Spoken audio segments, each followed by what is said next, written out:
everyone, welcome back to the garden.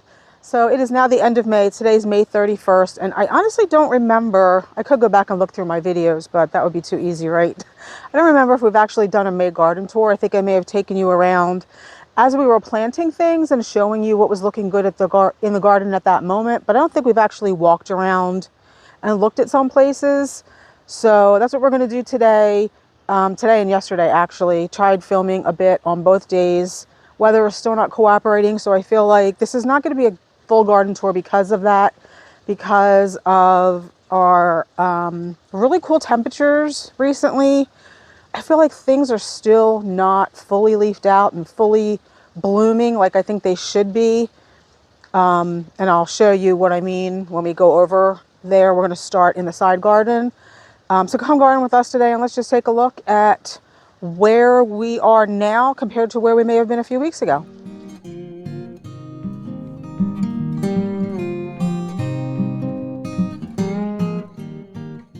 So I think the first place that we're going to start is over in the side garden here, because as you can see, the roses have not been affected at all this year by the cool weather, the exceedingly moist conditions, not just humidity, but excessive rainfall, or the drought last year.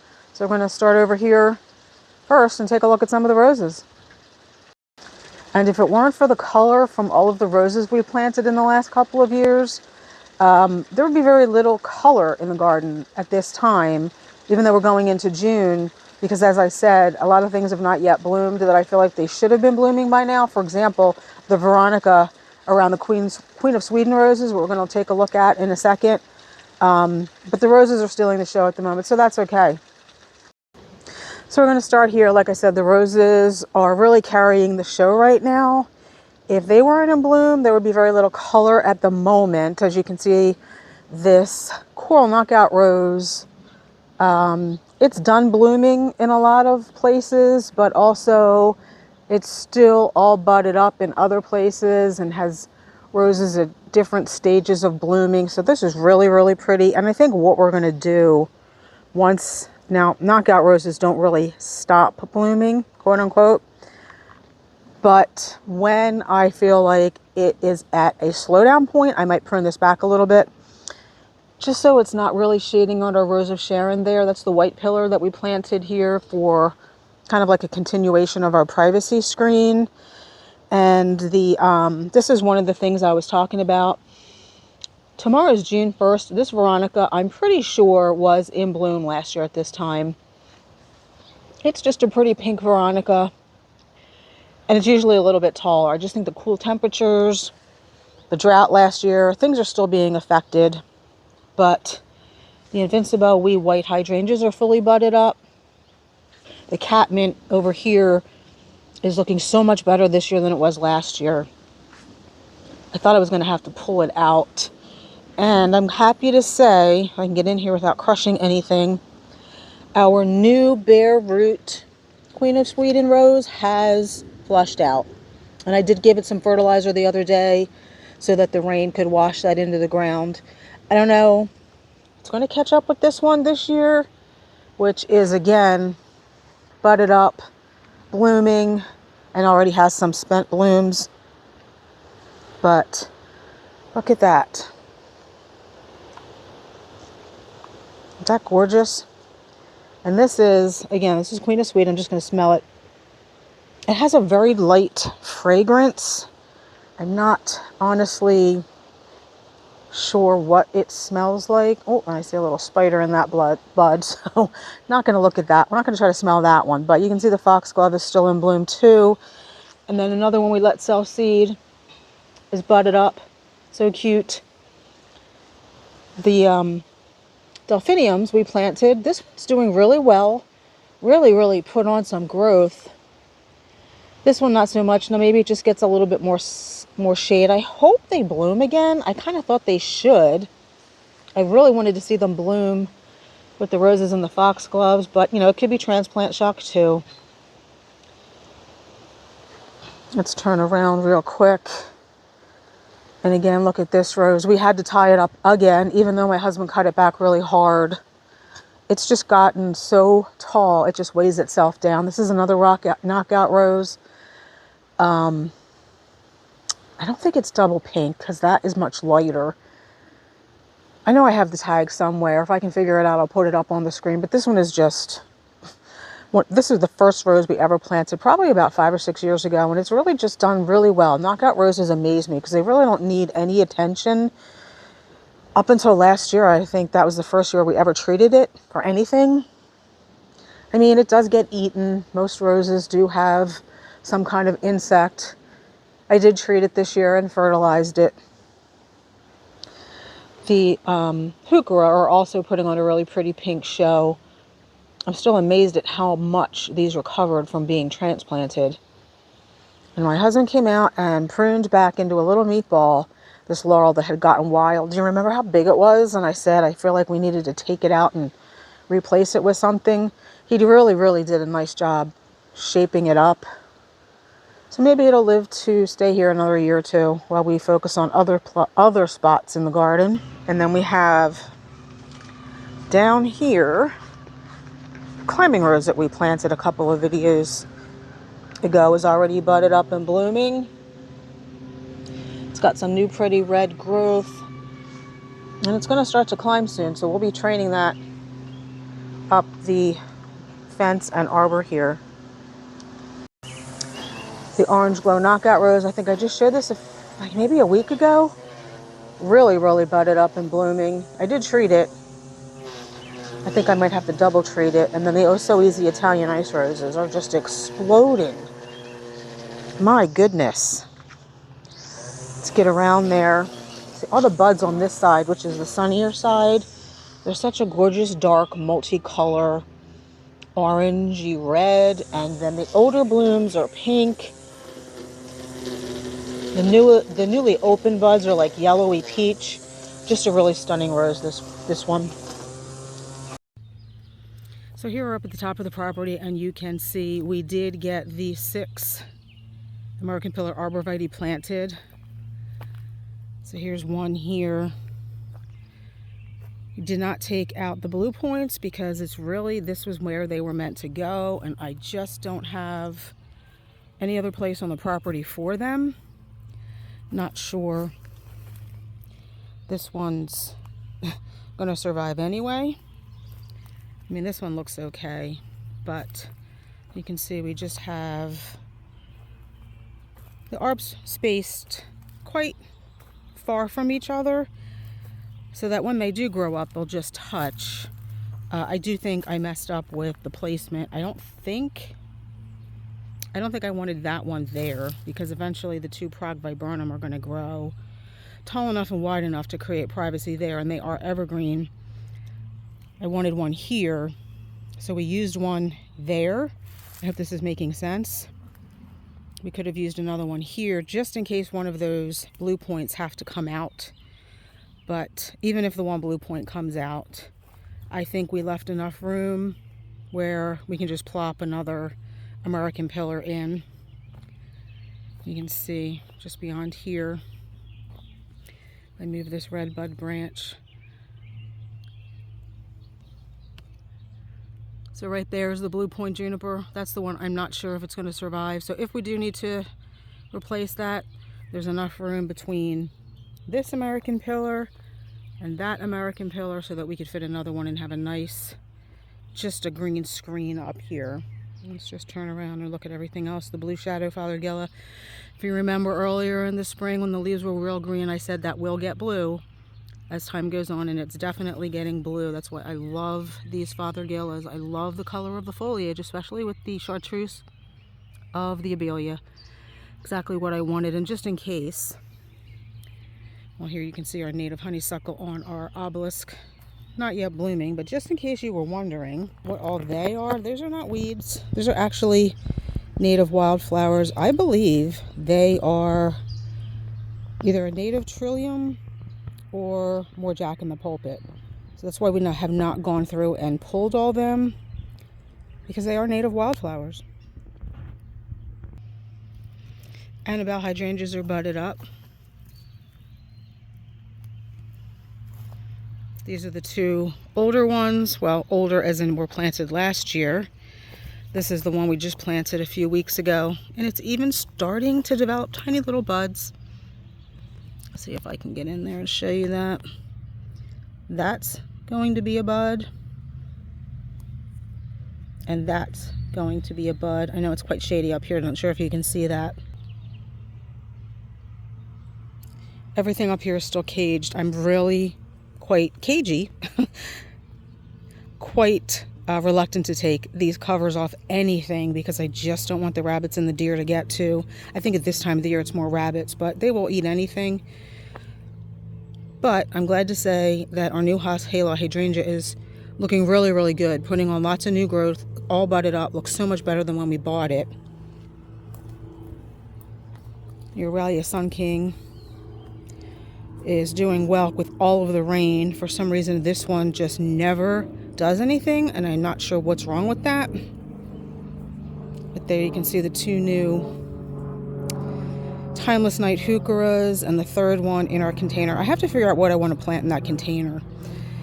I would really love to do a pop star hydrangea in there because they don't get real big, and being out of the ground will somewhat protect it from the fate of black walnuts. Those two small trees there are black walnuts. We'll see. These hostas back here, that's the Olive Bailey Langdon growing in front of another Haas Halo hydrangea.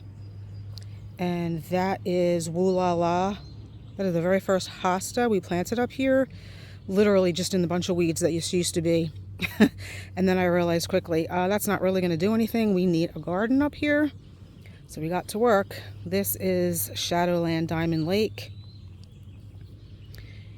A little Valentine Dicentra there is done blooming. And behind it, an ostrich fern, which is really taking years to grow up. Just brought a lot of those down at the garden center from where we had them overwintered, and they're about 4 or 5 feet tall. This one's been in the ground for several years. You know, most ferns don't need sun, so I don't know. Could be root competition from all the trees up here.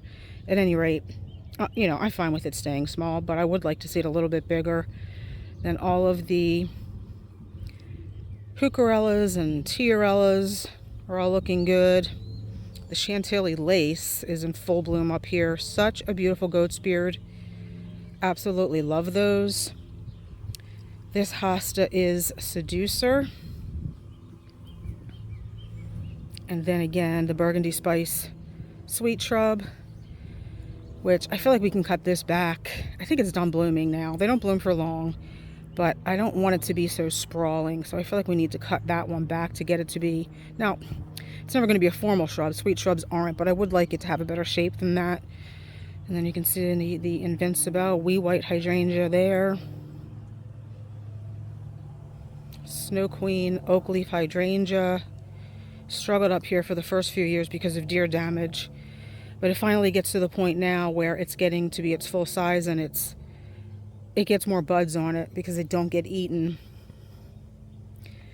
This Hot Halo hydrangea looks absolutely fabulous this year, considering I think we planted this one last year and it just struggled all season long because of the drought, no matter how much water we gave it, and now it looks the best of all of them. And then you can see all of the Simicifuga, and then through here we have more of the Blue Shadow Fothergilla in their gorgeous blue leaves. And we planted these sedges. These are native sedges. There's another one around the corner there. I can't remember these Cherokee sedge or... I can't remember. I'll have to put it up on the screen. Just going to take a quick look at the edge of the meadow because that is all penstemon. That's the native penstemon digitalis. All that white you see is the penstemon, and I don't know if you can see that little bit of blue popping up. It's popping up all throughout the meadow. That is native Tradescantia spiderwort. So this is the meadow's third full year, so each year something new pops up and other things kind of take a back seat. Still a lot of invasives trying to take hold, so we're still trying to manage all that. And then we did get the viburnum in here. Yes, it's a mess. We don't plan on ever cultivating this area. It's at the edge of the meadows, and so maybe some of the meadow flowers will eventually spread over into here. But it can be really, really wet and really wet years, so that's why we planted this brandywine viburnum. Maybe I'll get a couple more. Again, this is not going to become a cultivated garden up here. It would just be too much to manage and try to get rid of all of these invasives now. But I would like to put maybe another 1 or 2 of the viburnums, and since we do have back there male Ilex verticillata, I would like to plant in here in the area where it's really wet, which is kind of where the viburnum is, and back some of the berry heavy Ilex verticillata, so we would have that red berry interest in the winter. And then coming down from the edge of the meadow, you see the rain garden and the rain garden berm. The beautiful gingerwine 9-barks are all leafed out. I think they're done flowering at this point. For some reason, we never really get huge flower pushes on these. And this year, because of all the rain we've had recently, there are a few spots on there with powdery mildew, which has not ever been a problem with these before. But again, it has been very wet this May. We have had twice the amount of rain that we normally have. The alliums, I'm happy to say, even though it's a little bit shady up here, they are getting ready to open. And see if I can zoom in across the rain garden there. The native iris are all in bloom. The pachyra are now out of bloom, and the native iris are coming into bloom. We kind of have a succession up here. This is a Simply Sensational sweet shrub by Proven Winners that is still in bloom. Gets more sun. All of the Let's Dance Rhythmic Blue and the Cherry Explosion hydrangeas that we planted, I'd say the middle to late summer last year, are flushing out. For some reason, this one over here always seems a little bit smaller, but it does have some buds. Kodiak Orange Durvilla, cut that way back in the spring really hard because they do get much bigger than the tag would allow you to believe. And no, we have not started on this bed yet, but I just wanted to get a shot of the Kodiak Fresh because it's never looked like this before. Since we took those 2 maple trees down, this bed now gets more sun, and the Kodiak Fresh can do what it's supposed to do. Gorgeous orange new growth, and that chartreuse older foliage. Real standout in this bed now. Something else that's looking much better this year in this bed than they did last year are the 2 Eclipse hydrangeas. They're much more upright this year. They were just so floppy last year, and they are all budded up, ready to bloom. Can you see all those beautiful red buds? And the gorgeous blueberry, I think it's blueberry muffin hosta or blueberry hosta. So pretty with the dark foliage. And we have the 3 Let's Dance Skyview here, which also look much better than they looked all year last year. Oh, and our sweet box is coming out of its winter damage. We cut it back, we fertilized it, so it is coming out of it. We'll have to move that someplace where it's much more protected from the winter winds. This is the kind of west side of our property, so the winds come right through this bed all winter. Really knocked that poor thing through a loop, but I am glad to see that it's coming back. I think the little Henrietia have gotten a lot bigger this year too because they get more sun. And you can see they're fully budded up, or fully, well, yeah, budded, not yet 100% in bloom. So I'm glad that they are able now to get a little bit bigger. I see one bloom on our Boom Chocolata geranium here. I love this geranium because of its deep purple blue color and the darker foliage. I do see this one has a lot of buds on it. These were covered with cloches too because I didn't want the rabbits to get to them. And I'm really glad I pruned these Miss Molly, I can never remember. I'll put it up on the screen. Miss Molly or Miss Ruby. I think it's Miss Molly butterfly bush because they are going to be so much fuller this year than they were last year. They were never pruned at the nursery where I bought them, so they were kind of, I don't know, a little bit scraggly looking. So much better this year. We're going to walk right down the middle of the dry creek bed here because it's so much easier to not only get all of the plants in the shot, but also to keep my neighbor's infrastructure out of the shot. So you can see the beautiful Salvia nemorosa is blooming.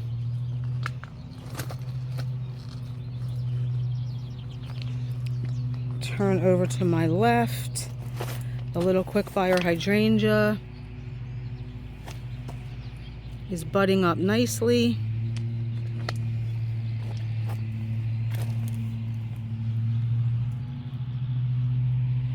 And look at this gorgeous yarrow. This was a replacement for two that died last year. I think this is like Sassy Summer Sangria. That's going to be gorgeous. It's a big one. The pinky pollen ring. Hydrangeas are all budded up. And then you can see the Wizard of Oz Veronica surviving all of this rain. Let's pan back over here real quick so that you can see more of the Salvia nemorosa.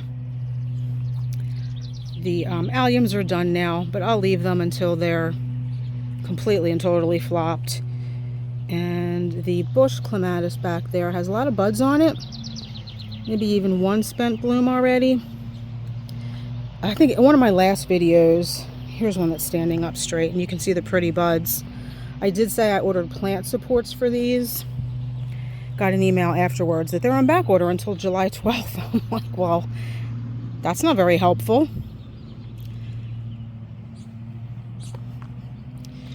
These yarrow they're yellow and peach. So there is Firefly Peach Sky, and then just like the Moonshine, I think it's called. Budded up, ready to go. The Purple Emperor Sedum, and then the two cute little, oh so easy, hot paprika roses we planted a few weeks ago. Look at them. Love it. There's the Scabiosa we just planted. And beyond the ginkgo, the gorgeous Amsonia. We have two different kinds here. This one is a little bit darker than the lighter colored blue that is in the rain garden there. This one is such a deep, gorgeous color. Also very floppy because of all of the rain. Once it's done, we'll have to cut it back a little bit so this poor little summer sweet has a chance to recover from the winter damage. I did cut it back some. It is a small summer sweet, so it's not like it's ever going to be 5 to 6 feet tall and wide in here, but I do want it to not be not only killed by the drought and the freeze over the winter, but I also don't want it to be choked out by the Amsonia. Here are the new Razan geranium we just planted, and then the one we transplanted from the top of the property. This is a Prairie Princess Vernonia by Proven Winners. I'm really glad that one survived. I was kind of worried about that one last summer, but it survived. It'll be pretty purple flowers. And then here again is the other Amsonia. And then coming up the other side of the rain garden, you can see the totem pole panicum grasses. These will get about 6 to 7 feet tall here and provide a nice bit of privacy from the street. Our strongbox we transplanted last summer is doing well. These are the Alabama Jubilee daylilies. Now I do see our Stelladoros are budded up, and some of them are even flowering. I don't see anything on these yet. And then the Decadence Dark Chocolate Baptisia. I feel like with all the rain, they're getting a little floppy. I want to come out here with some plant supports and prop them up. And then we have another little quickfire, which is also covered in buds. Hopefully you can see that with my shadow.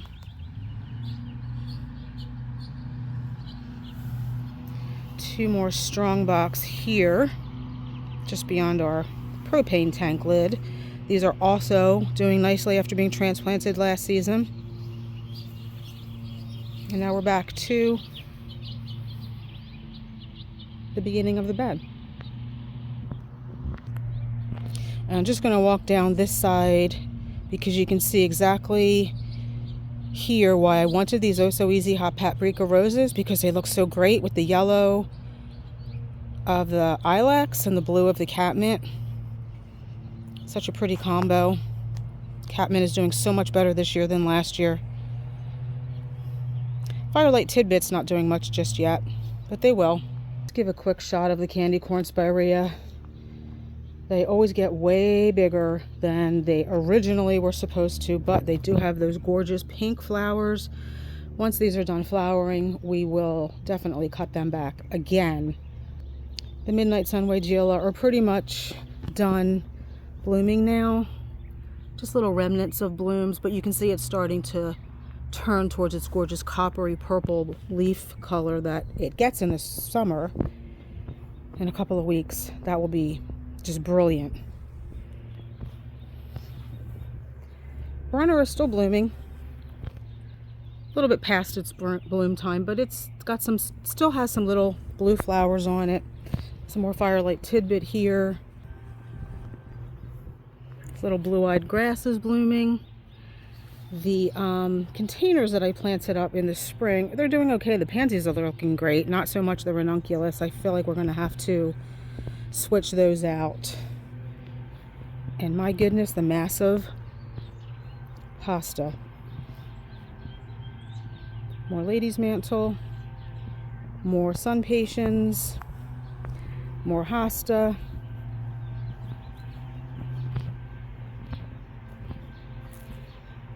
Definitely things are coming along. The ajuga is definitely spreading. Quicker than I thought, actually. But the yew is putting on new growth.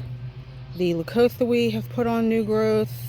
The astilbe's blooming. And we need to figure out what we're going to do with those sky pencil hollies there on that side. See those over there? They just don't get enough sun. And I think I can come up with a better solution for over there. Something that looks a little bit more pretty. And maybe we'll just end here inside the gate with a beautiful shot of the Jackmanii clematis that is blooming. It really likes all of the rain. One other thing I want to show you before we end the video is the peachy tea heucherella in here. Planted this last year in the urn. It's putting on new growth. It's been putting on new growth, but it's finally starting to deepen in color and look like that gorgeous peachy color that I love in all of these heucheras that I've chosen. The laurel back there is putting on new growth. The rhododendrons are putting on new growth, and they're a little bit later to bloom than the bigger ones because they get more shade. The Endless Summer Twist and Shout hydrangeas are all budded up. You see that? So in a few weeks, we'll have a gorgeous show of blue up here. But back there, you see that little bit of purple? Oh, it's pretty rhododendrons. We've had these on our property for almost the entire time we've lived here. They've moved around quite a bit, and they're finally starting to like their location and put on growth and flower. See all that pretty green growth at the tips? That's all new. It's really nice when a plant finally finds its happy spot. So I'm standing inside now after walking around on the second day that I've tried to film this video, and because it's raining still. But the first time we tried to film, what's today? Today's now Saturday. I think yesterday on Friday, and it was just extremely, extremely hot out and moist. So I kind of cut it short, came out a little bit, and now it's raining. But I hope you enjoyed. I hope you got to see some of the things we haven't shown recently that I can remember anyway. And again, I apologize that it was a little bit out of order, but I hope you enjoyed, and hopefully we'll see you in the next one. Bye.